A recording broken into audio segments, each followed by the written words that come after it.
மகத்தானவன் மனிதானே மகத்தானவன் மனிதானே மகத்தானவன். அனைவருக்கும் வணக்கம். பதிவுக்கு போறதுக்கு முன்னாடி இது வரைக்கும் நம்ம சேனல் சப்ஸ்கிரைப் பண்ணலைன்னா சப்ஸ்கிரைப் பண்ணி சப்போர்ட் பண்ணுங்க. தமிழக அரசியல், அதாவது 2026 தேர்தலுக்கு அப்புறம் பெரிய ஒரு மாற்றம் வரும் அப்படின்னு நம்ம எல்லாரும் எதிர்பார்த்திருந்தோம். ஆனா உண்மையிலேயே ஒவ்வொருத்தரும் அவங்களோட சுயநலத்தோட தான் இருக்காங்கங்கிறது நமக்கு இப்ப புரிய வருது. ஏன்னா நிறைய மாற்றத்துக்கான ஒரு ஓட்டு போட்டோம், ஒரு சேஞ்சஸ் கண்டிப்பா வரும் அப்படின்னு சொல்லி நிறைய பேர் எதிர்பார்த்திருந்தாங்க. ஆனா ஒரு துளி கூட இன்னைக்கு ஒரு அரசியல் புரிஞ்சவங்க யாராவது இருந்தான்னா எதுவுமே இல்லை. ஒவ்வொருத்தரோடும் அவங்களோட ஆதாயத்துக்காக தான் இங்க இருக்காங்கங்கிறது நமக்கு புரியும். ஏன்னா இன்னைக்கு ஒரு சட்டமன்றத்துல நிறைய விஷயங்கள் இன்னைக்கு வெளிப்படையா பேசிட்டு இருக்காங்க. ஆனா அவங்க கட்சி விஷயம் ஆனாலும் சரி, உட்கட்சி பிரச்சனை ஆனாலும் சரி, ஏதாவது காசு பேரம், குதிரை பேரம், அது இது ஏதோ ஒரு அவங்க ஆட்சியை தக்க வைக்கிறதுக்கு, இல்ல ஒவ்வொருத்தர் அமைச்சர் பதவிக்காக, எல்லாமே ஒரு ஒரு அவங்களுக்கான சுயநலமா தான் இருக்கே ஒழிய அந்த இடத்துல மக்கள் பிரச்சனையை யாருமே இது வரைக்கும் பேசல. நல்லா கவனிச்சு பாருங்க. அதாவது இன்னைக்கு சட்டப்பேரவையில கேள்வி கேட்கிறாரு. இந்த மாதிரி நிறைய நீங்க பார்த்திருப்பீங்கன்னு நினைக்கிறேன். அதாவது ஒவ்வொருத்தரா நீங்க, அதாவது சி வி சண்முகம், இந்த மாதிரி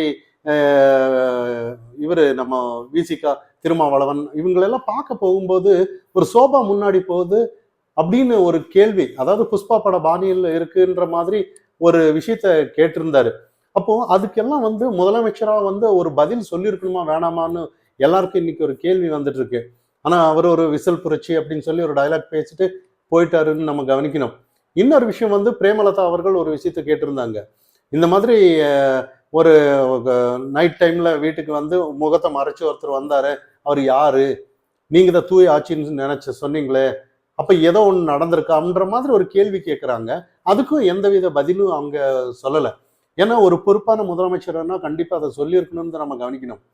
இன்னொரு விஷயம் இன்னைக்கு பாருங்க எப்படி, அதாவது எடப்பாடி பழனிசாமி அவர்களுக்கு எதிராக இன்னைக்கு C V Shanmugam, SP Velumani அவர்கள், இப்போ என்ன நடக்குதுன்னா, அதாவது டிவிக்கே ஜெயிக்கிறதுக்காக இந்த கொங்கு மண்டலத்துல எஸ்பி வேலுமணி இவங்க எல்லாம் முன்னாடியே வேலை செஞ்சிருக்காங்களான்ற மாதிரி சந்தேகம் வருது. ஏன்னா நிறைய மார்ட்டினோட மனைவி எல்லாம் ஏடிஎம்கே கொண்டு வந்தது, நிறைய செய்திகள் எல்லாம் வந்துட்டு இருக்கு. அவங்க எஸ்பி வேலுமணி கட்டாயத்தினாலதான் அவங்க ஏடிஎம்கேக்கு வந்தாங்கன்ற மாதிரி நிறைய செய்திகள். அப்போ இப்ப நிறைய இன்னைக்கு ஒரு நாங்க 20 பேர் பிரிஞ்சிட்டோம், இவங்க 25 பேருன்னு பிரிச்சு சொன்னாலும் கூட, இவங்க 20 பேர் ஆதரவு கொடுத்தாலும் கூட அந்த ஆதரவு எப்படி செல்லுன்னு தான். அதாவது எடப்பாடி பழனிசாமி அவர்கள் தான் தலைவராக இருக்கிறாரு. ஆனா அவரை மீறி என்ன, எப்படி இது நடக்கும், பதவி விலகுவாங்களா அப்படிங்கிற ஒரு கேள்வி எல்லாம் வருது அண்ணா. ஏன்னா இன்னைக்கு நிறைய இவங்களுக்கு ஏதாவது ஒரு பிரச்சனை வந்துச்சுன்னா இவங்க ஏன் எதுன்னு கேட்டான்னா ஒரு விஷயத்த சொல்லுவாங்க. நாங்க சசிகலாவும் டிடிவி எல்லாம் ஒன்றிணைக்கணும். ஏன் இதை முன்னாடியே சொல்லலை? ஏன் இதுக்கு முன்னாடியே, அதாவது இதை கட்சி பிரச்சனை தானே, கட்சி பிரச்சனையை கட்சிக்குள்ளார பேசலாம்ல, ஏன் நீங்க வெளிப்படையா தாவேக்காவுக்கு ஆதரவு கொடுக்கணும்? அப்போ இவங்க விமர்சனத்தை இவங்க எதிர்கொள்ள முடியாம வேற மாதிரி திசை திருப்பதா இந்த ஏதோ கட்சி பதவிக்காக ஏதாவது ஒண்ணு கொடுக்கறதுக்காக ஏதாவது கொடுப்பாங்கங்கிற ஒரு முயற்சி ஏதோ ஒன்று நடந்துட்டு இருக்குங்கிறது தெள்ள தெளிவா இருக்கு. எல்லாருமே இங்க பதவிக்காக தான் பார்த்துட்டு இருக்காங்களே ஒழிய, ஏன்னா அதிமுகங்கிற ஒரு கட்சி அம்மா அன்னையில இருந்து இன்னைக்கு வரைக்கும் எப்படிப்பட்ட ஒரு கட்சி தான். ஒவ்வொருத்தரா பிரிஞ்சு போய் என்ன கதி ஆனாங்க நமக்கு தெரியும். எல்லா ஓபிஎஸ் எல்லாம் போயிட்டாரு, திமுகவுக்கு ஐக்கியமாயிட்டாரு. இப்போ ஒவ்வொருத்தரா பிரிச்சு இந்த அதிமுகங்கிற கட்சியே இல்லாம ஆக்குறதுக்கு தான் இவங்களோட முயற்சியே ஒழிய, இல்லை எங்களுக்கு ஏதாவது ஒரு கட்சி அது எங்க தாவனா என்ன. இப்ப அதிமுகவுல முன்னாடி இருந்தவங்க எல்லாம் எங்க இருக்காங்க? திமுகவுல தான் இருக்காங்க. அப்ப எங்களுக்கு சும்மா அம்மா படத்தை போட்டு இது ஏதோ அம்மா வழி, அது எந்த வழி இல்லை. இவங்க எல்லாம் கஜானா வழிதான். இவங்களுக்கு எல்லாம் பதவி ஆசை. இதை தான் நம்ம இன்னைக்கு மக்கள் புரிஞ்சுக்கணும். அப்படி இல்லைன்னா ஏதாவது ஒரு வலிமையா ஒரு எதிர்கட்சியா திமுகவை எதிர்க்கிறதுக்காக, இதே திமுக மாதிரி இன்னைக்கு டிவிக்கே இருக்கு, இதுக்காக அம்மா கட்சி தொடங்கியிருக்கோம் அப்படின்னு சொல்லி இவங்க பேசும்போது ஒரு வலிமையா இந்த கூட்டணியில இவங்களுக்குள்ளார பேசி ஏதாவது ஒண்ணு பண்ணியிருந்திருக்கலாம். இன்னைக்கு ஏதாவது ஒரு விஷயத்த பொய்யான ஒரு புரளி சி வி சண்முகம் அவர்கள் எல்லாம் பேசிட்டு வர்றாரு. அதாவது அதிமுகவும் திமுகவும் ஒன்றிணைன்னு ஒரு சூழ்ச்சி பண்ணியிருந்தாங்க, அதை நாங்க எதிர்த்து தான் இந்த மாதிரி பண்ணோம். எதிர்த்து நீங்க போராடி இருந்திருக்கலாம். ஏன் டிவிகேவுக்கு ஆதரவு கொடுத்தீங்க? நல்ல கேள்வி வருமா வராதா? நல்ல நினைச்சு பாருங்க. இவங்க வெளியில சண்டை போட்டிருக்கலாம், ஏதாவது ஒண்ணு உட்கட்சியில இந்த மாதிரி இருக்குன்னு சண்டை போட்டிருக்கலாம். இவங்க ஆதரவு கொடுக்கும்போது இந்த மாதிரி கருத்து சொல்லும் போது இதெல்லாமே தான் அரசியல்னு நம்ம புரிஞ்சுக்கணும். இங்க உண்மையிலேயே ஒரு எதிர்க்கட்சியா இங்க யாருமே இல்லை. இதுதான் நிஜம். இப்போ ஒரு விஜய் அவர்கள் நேத்து ஒரு ஜோதிடர் ரத்தன் பண்டிட் அவரை வந்து அவரோட அலுவலகத்துல வேலைக்கு சேர்த்திருந்தாரு. ஆனா அவர் வந்து இன்னைக்கு நிறைய எதிர்ப்பு ஜோதிடர் அது இதுன்னு சொல்லி அவரை எதிர்ப்பு தெரிவிக்கும் போது இவர் வாபஸ் வாங்கிட்டாரு. அவரு பதவியில இருந்து எடுத்துட்டாங்க. ஆனா இந்த விமர்சனத்துக்கு எல்லாம் பயப்படணுமான்ற ஒரு கேள்வி இங்க வருது. இதெல்லாம் தாண்டி இன்னும் கூட அதாவது ஒரு முதலமைச்சர் ஆயிட்டாரு. எல்லாம் அவங்களுக்குன்னு ஒரு தகுதி இருக்கு. உண்மையிலேயே அவங்களுக்கு அந்த திறமை தானா வளர்த்துருக்கணும்னு தான் நம்ம கவனிக்கணும். ஏன்னா இன்னும் பேப்பர்ல படிச்ச மாதிரி பேசினானா ஒரு ஒரு 2, 3 வேர்டு கூட பேப்பர்ல பார்த்து தான் அவங்க பேசுறாங்கன்னா நினைச்சு பாருங்க அப்போ. அப்ப எந்த அளவுக்கு அப்போ இன்னும் மக்கள் சார்ந்த பிரச்சனையெல்லாம் பேசும்போது என்னென்ன திட்டங்கள் எப்படி இதெல்லாம் அப்போ மக்களுக்கு வந்து அது ஒரு ப்ரெஸ் மீட்டிங்கு அது ஒரு சட்டசபையில ஒரு காரசாரமா ஒரு விவாதம் நடத்தினாதான் எல்லாருக்கும் ஒரு புரியும். அப்படி இல்லாம இன்னைக்கு வந்து நிறைய அதாவது ஒரு மக்கள் வந்து நிறைய தேர்ந்தெடுத்திருக்காங்க, ஓட்டு போட்டிருக்காங்க, வந்திருக்காங்க. இதை அக்செப்ட் பண்ண வேண்டிய விஷயம்தான். ஆனா எதிர்க்கட்சியா இங்க வந்து நிறைய கேள்வி கேட்டேன்னா அதுக்கு பதில் சொல்ல வேண்டிய கட்டாயம் இங்க இருக்கு. இங்க சோபா எதுக்கு போச்சு அப்படிங்கிற ஒரு கேள்வி எல்லாருக்கும் வரும். சோபாக்குள்ளார என்ன இருக்குமோங்கிற நிறைய பேர் இன்னைக்கு கருத்து வெளியில பேசிட்டு இருக்கிறத நம்ம கவனிக்கலாம்.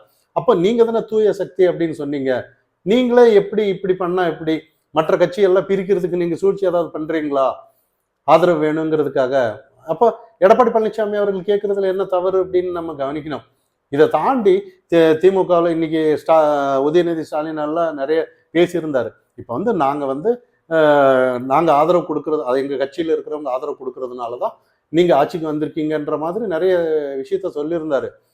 ஆனா இங்க வந்து அதுக்கெல்லாம் பதில் சொல்லணுமா வேணாமா? நாங்க கொடுத்த பிச்சையில தான் நீங்க ஆட்சியா அமர்ந்திருக்கீங்கன்ற மாதிரி அவர் பேசுறாரு.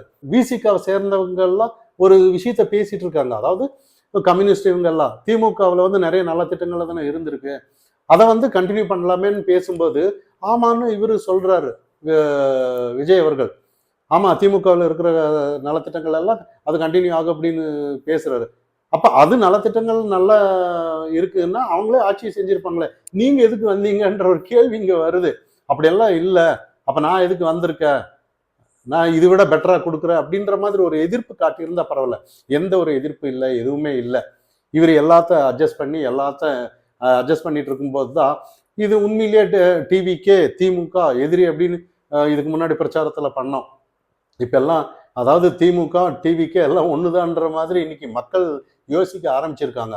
இது எல்லாத்துக்கு தான் இங்க வந்து ஒரு எதிர்க்கட்சியா சரியான ஒரு கேள்வி கேட்கறதுக்கு உண்மையிலேயே ஒரு வெற்றிடமா இருக்கு இன்னைக்கு. இந்த உண்மையிலேயே யதார்த்தமா சொல்லணும்னா தமிழகத்துல ஒரு வெற்றிடம் இருக்கு. எதிர்க்கட்சியா இங்க யாருமே இல்லை. ஏன்னா அவங்க கட்சியை பாக்குறாங்க. அப்படியே எடப்பாடி பழனிசாமி அவர்கள் நல்லா ஃபார்ம் ஆகி வந்திருந்தாரு. கடைசியா அவங்க கட்சி பிரச்சனைகளை தாண்டி ஒரு தேர்தலுக்கு முன்னாடி ஒரு 2 மாசம் நல்லா பிரச்சாரம் பண்ணியிருந்தாரு. அதையும் இவங்க உடைச்சிட்டாங்க. இன்னும் அதிமுகங்கிற கட்சியே இல்லாம ஆகிறதுக்கு ஏதோ ஒன்று கண்டிப்பா ஒரு சதி இல்லாம இங்க இது நடந்திருக்காது. உண்மையை சொல்லணும்னா ஏதோ ஒன்று நடந்திருக்கு. அதனாலதான் இந்த மாதிரி நடந்திருக்கே ஒழிய இல்லைன்னா இந்த மாதிரி பிரிய மாட்டாங்க. ஏதோ ஆதாயம் இல்லாம எதுக்கு போகணும்? நல்லா யோசிச்சு பாருங்க. எதுக்கு ஆதரவு தெரிவிப்பாங்க? கட்சியில ஏதாவது பிரச்சனைனா உள்ளுக்குள்ளார பேசி இருந்திருக்கலாம். ஆனா இதை தாண்டி இவங்க ஏதோ அதிமுக நாங்கள் ஒன்றிணைக்கிறோன்ற மாதிரி இந்த கதையெல்லாம் இனி மக்கள் யாரும் நம்பிட்டு இருக்க மாட்டாங்கன்னு தான் நம்ம கவனிக்கணும். இதெல்லாம் தாண்டி அதிமுக இதே போக்குல போனா அது இருக்காது. உண்மையிலேயே அவங்களும் என்னமோ பண்ணுங்கன்ட்டு எதிர்கட்சியா இருந்த உதயநிதி அவர்களெல்லாம் போயிட்டாங்க. ஆதரவும் தெரிவிக்கல, எதுவுமே நாங்கள் தொந்தரவு பண்ண மாட்டோம் 6 மாசம் அப்படின்னு வெளியே போயிட்டாங்க. ஆனால் நலத்திட்டங்கள் நிறைய மக்கள் இன்னைக்கு நிறைய பேர் எதிர்பார்த்துட்டு இருக்காங்க. அதாவது விஜய் வருவார், அதாவது காசு தருவார், பேரன் பேத்திங்கெல்லாம் பேசுனாங்க இந்த மாதிரி விஜய் வந்தால் ஏதாவது பண்ணுவாருன்னு. அதை பார்த்து இன்னைக்கு வந்து விஜய் வந்து கஜானா காலி எதுவுமே பண்ண முடியாதுன்னு சொல்லும்போது எதுக்குடா ஓட்டு போட்டோன்ற மாதிரி இன்னைக்கு நிறைய பேர் இருக்காங்க. இல்லைன்னா இவங்க வேற யாராவது வந்திருந்தா மாதம் 2000 ரூபாய் கொடுத்துருப்பாங்க, ஏடிஎம்கே வந்திருந்தா 10,000 ரூபாய் கொடுப்பாங்கன்ற மாதிரி நிறைய தகவல்கள் இன்னைக்கு வெளியில பேசிட்டு இருக்கிறத நம்ம கவனிக்கலாம். மொத்தத்தில் வந்து தமிழகத்தில் எதிர்கட்சியா இங்க யாருமே இல்லை. அண்ணாமலை அவர்கள் எல்லாம் வருவாருன்னு நம்ம எதிர்பார்க்கலாம். இதை தாண்டி பிஜேபி எல்லாம் இன்னைக்கு வந்து நல்லா போஜராஜன் அவர்கள் நல்லா பேசியிருந்தார் இன்னைக்கு. அதில் வந்து நிறைய அவங்க வந்து பிஜேபி ஒரு சீட்டு தானே அப்படின்னு பேசும்போது அவங்க பதில் சொல்லியிருந்தார் அவர். இதாவது 2 பாராளுமன்ற உறுப்பினர் வச்சு தான் இன்னைக்கு அனைத்து மாநிலத்திலையும் பாஜக ஆட்சியில் இருக்காங்க அப்படின்னு நீங்கள் சாதாரணமாக நினைக்காதீங்க, எங்களுக்கு ஒரு நேரம் வரும் நாங்கள் பேசுவோன்ற மாதிரி நல்ல ஒரு விஷயத்த இன்னும் இந்த அரசுக்கு சப்போர்ட்டாக இருப்போம், மோடி அரசுலேருந்து என்னென்ன உதவியோ அது வரும் நாங்கள் பண்ணுறோன்ற மாதிரி ஒரு நல்ல கருத்தை எடுத்து சொல்லியிருந்தாரு. இதெல்லாம் தாண்டி பாஜக இதுக்கப்புறம் வேற மாதிரி ஒரு பிளான்ல இருக்கு. இப்போதைக்கு அமைதியாக இருக்குன்னு தான் நம்ம கவனிக்கணும்.